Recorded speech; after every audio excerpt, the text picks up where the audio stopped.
नमस्कार दोस्तों, मैं आपका दोस्त गजानंद। बहुत बड़ी खबर आ रही है राजस्थान से, बहुत बड़ी खबर आ रही है। खबर आपको जो व्याख्याता की तैयारी कर रहे हैं दोस्तों, उनके लिए बहुत ही बड़ी खबर है, बहुत ही बुरी खबर है कि व्याख्याता की जो परीक्षा है वो स्थगित कर दी गई है। देखते हैं जो आरपीएससी ने नोटिस जारी करके बताया है कि उसमें कौन कौन सी जो परीक्षा है जो कि उन्होंने स्थगित की और किस कारण से की। राजस्थान लोक सेवा आयोग ने प्रेस विज्ञप्ति 28/6/2019 आज का लेटर है दोस्तों।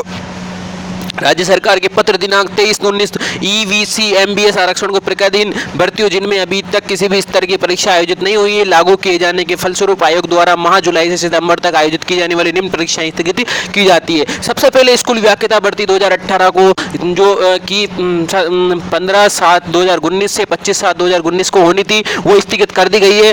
और उसके बाद फिजियोथेरेपी भर्ती परीक्षा 2018 भी स्थगित कर दी गई है। प्रधानाध्यापक भर्ती परीक्षा जो 2018 थी वो भी स्थगित कर दी गई है। और सहायक वन रक्षक रेंज ऑफिसर फर्स्ट ग्रेड की जो भर्ती थी वो भी अभी उसकी परीक्षा स्थगित कर दी गई है। दोस्तों बहुत ही बड़ी खबर है राजस्थान लोक सेवा आयोग से निकल के आ रही है। दोस्तों अगर आप हमारे चैनल पर नए हो तो चैनल को सब्सक्राइब कर लीजिए। हम आपको राजस्थान से लेकर इन रेलवे से लेकर जो भी न्यूज़ मिलेगी हम आप तक पहुंचाते रहेंगे। ठीक है दोस्तों, जय हिंद, जय भारत।